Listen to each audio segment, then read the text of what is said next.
your time and giving us like this space so our readers and our like visitors can get to know you better. Well, thank you. First of all, I want you to tell me a little bit about what's the controller's office. Like many people know that it exists, but they're not aware what's the job or the things that this office does. So can you give us like an explanation? Sure. Well, actually, the county controller's office is really, one of the most powerful and important positions in county government, because the controller is the person who is responsible for making sure that nobody's stealing money, that we're not wasting money, and also working with both the legislature and the county executive to try to come up with different ways that perhaps we could restructure departments and even restructure functions of government to try to come up with additional ways that we can save money. Because when money gets wasted, in any form, that ultimately means that important programs get cut, or property taxes or sales taxes go up, and so that's why it really has become a very vital part of county government. So it's been a while since the last time that you ran for a public position, Yes. for an elected position. So tell me what motivated you to run for the controller's office? Well, I've always been involved in politics and public service. Earlier on in my life, I served as a member of the Huntington Town Board. In fact, at 26, I was elected, and the youngest person ever elected to my town board. And then I served 3 terms in the county legislature. I've been an attorney for 30 years, practicing both with private sector as well as public sector clients. And so I've been involved in so many different aspects of both the private sector and the public sector. And with Joe Sawicki, the current controller, being term limited, I thought this might be something that I could really do a good job at. Every time I was in office, I was very involved in the budgets and trying to streamline and cut budgets, cut taxes, but also try to come up with some efficiencies. I've been the chair of the Suffolk County Water Authority for 4 years, and there I've been able to reduce the payroll by 6% without laying anybody off, with what I think is some pretty good management practices. And I think that type of experience really gives me the ability to walk into this job and I think do a good job for the residents of Suffolk County. Maybe on a personal side, one of the reasons why I'm able to do this is that my 2 children are now out of the house. One is working in Washington, D.C. My daughter and my son is now in the 2nd year of college, so I'm not running around to the soccer games and doing all the stuff that you have to do as a parent. And that kind of freed up the ability to do this. So now you have like the time to follow the money. Where Well, the money is going, I mean. I mean, you're right. That's what the control has to do. Follow the money, investigate where the money has gone, and recoup it where we need to try to make sure that mistakes aren't made in the first place. As you mentioned, like one of the main responsibilities of a controller is like to reduce like unnecessary spending.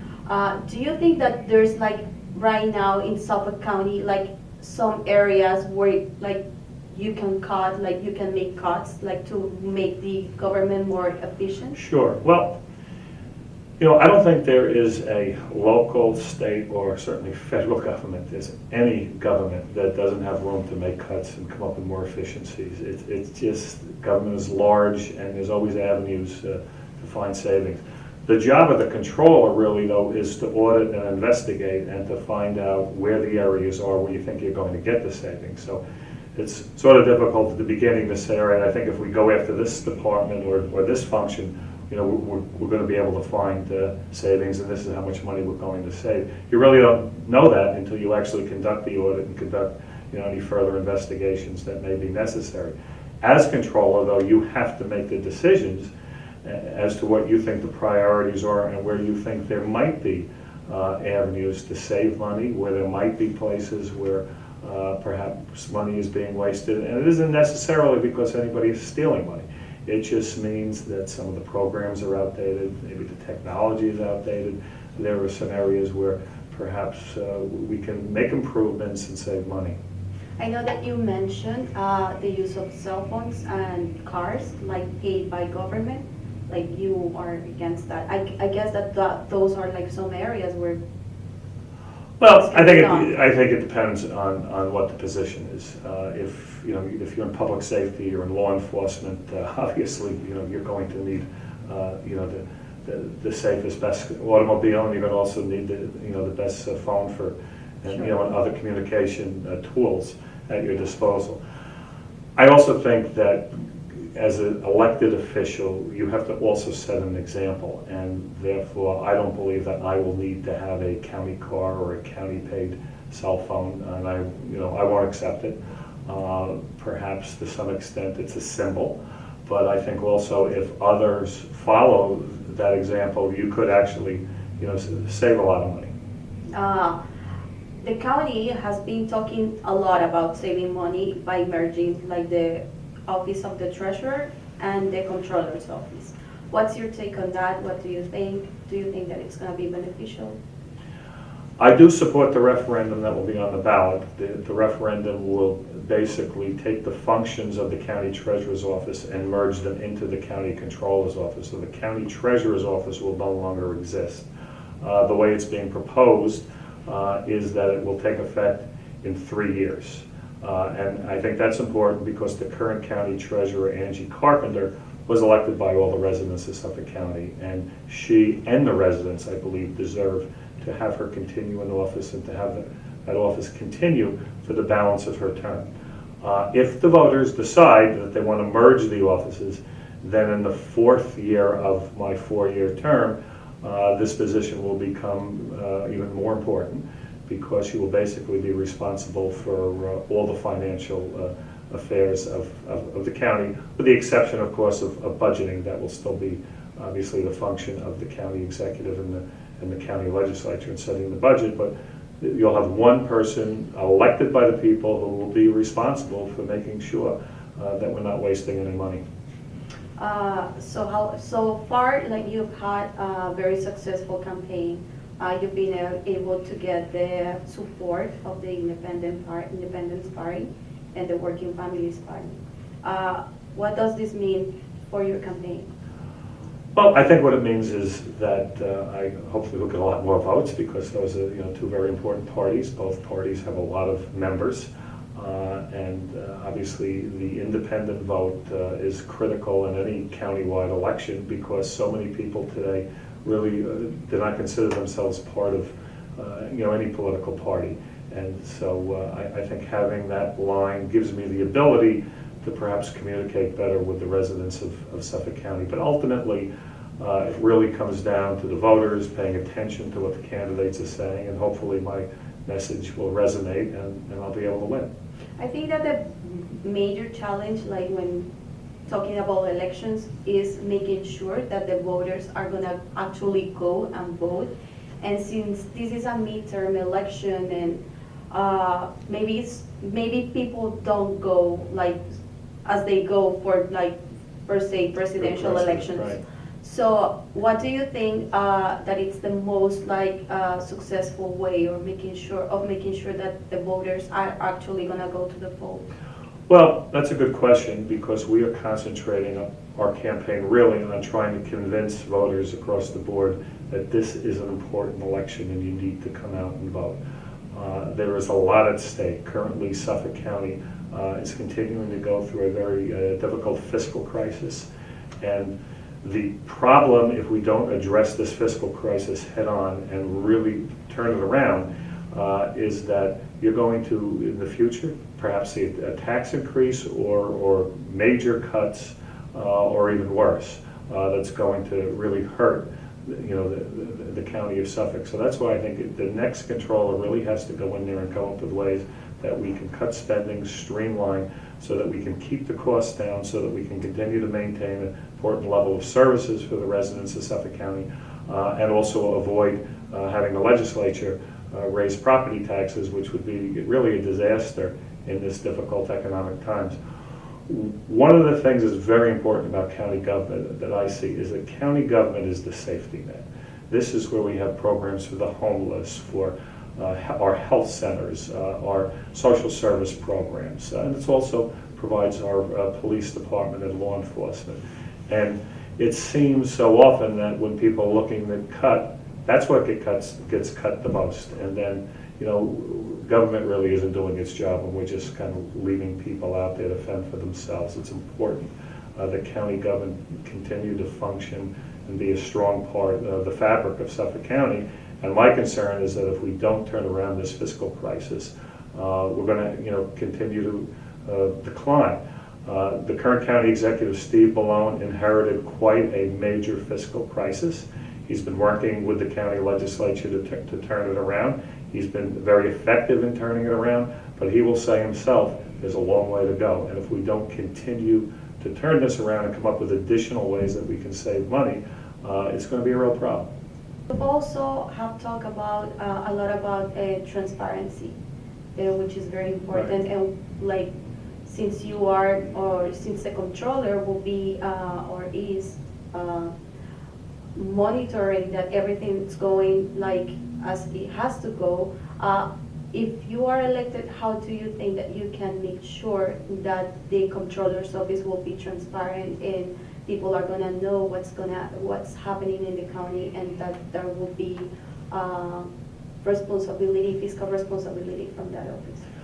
Well, ethics and transparency in government has always been very important to me. When I was on the town board, I wrote actually the first real ethics law of any local government in New York State. And also when I was in the county legislature, I co-sponsored with others the major ethics law and financial disclosure law, which we pretty much have in place today. It's been amended, strengthened over the years. But the people paying a lot in taxes, the people deserve to know what their government is doing, and we need to have as many tools as we can to make sure that we have open, honest government.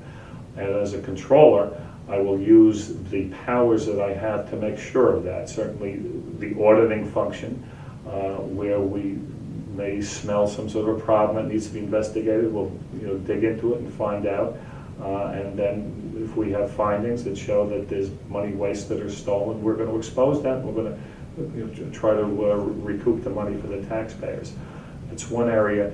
The other area is that the controller is really supposed to monitor spending across the board. For example, payrolls. I want to make sure that the controller's office is closely monitoring all the payrolls of Suffolk County. And I got to tell you that in my heart, I believe that the overwhelming majority of people that work for Suffolk County employees work hard, work for every single dollar that they get. They're dedicated public servants, that they want to help people, they want to be involved in government. But if you look at the newspapers, you see here and in other places, there are often people who are cheating the system. And part of what the controller has to do is to review all the existing laws, to collect the bargaining agreements, and to make sure that everybody is earning what they're supposed to be earning, and that people aren't perhaps getting a little bit extra that they're not entitled to, and then we'll go after that and bring it back for the taxpayers. You're running against legislator Kennedy. What makes you an ideal candidate for this position? What makes me an ideal candidate? Well, and by the way, I like legislator Kennedy. He and I have worked together in the past on a number of things, and I welcome him to the race. But I really think that I'm a stronger candidate because I think my experience is very well-rounded. I have strong public sector as well as private sector experience. As an attorney for 30 years, I've been representing families, I've been representing individuals, I've been representing small businesses as well as some larger corporations. I've also represented here and there various municipalities. And I have a real strong knowledge of both how government functions and also how the real world works and the problems that everyday taxpayers have. And you really need to have that experience in this office, because if you're just totally involved in government and nothing else, that's important experience, but I think you lose part of the private sector involvement that I think kind of helps to form opinions and give you the ability to find things that maybe somebody else might not find. Finally, would you mind giving a message to our visitors and readers so they go on November and vote for either you or whomever they decide to vote, but make sure that they go and vote? you really do need to vote. One of the things that you mentioned earlier, I haven't run in a number of years, and maybe it's just my memory, but it seems to me that when I'm out campaigning, there's a lot of enthusiasm, I'm meeting a lot of nice people, but every once in a while you meet some people who are very cynical about government. I don't vote, I have nothing to do with government, you know, I don't even want to meet you. And I don't think it has anything to do with the fact that I'm a Democrat or I'm Jim Gaughran. I think it just has to do that there are so many people that are just so fed up and think government you know, is the enemy. And the problem is that that attitude will continue to get you people elected to office who are really not going to do the right thing, who are going to try to get into office to you know, to take advantage for themselves. And so I think that the most important thing that people have to do this year is to go out and vote, because if you don't go out and vote, you know, you're going to get a government that you may not want. And it really doesn't take a lot to vote these days. There's absentee ballots. There's, you know, you're supposed to be able to have time off from work to go and vote. It's really critical. And register to vote too. There are so many people, particularly a lot of young people who are not registering to vote, who have the ability to register and to have some influence. And in addition to my race, we have very important races, you know, for the United States Congress. We have an important race for, you know, Governor Cuomo is running for re-election, who I strongly support, as I do Congressman Bishop and Congressman Israel. And these are important people that are doing a lot of great things for our state and our nation. And, you know, if people don't vote, they may not stay in office. So people have to come out and vote, because the alternative is really a lot worse. Mr. Gaughran, thank you so much for your Okay. time. Thank you.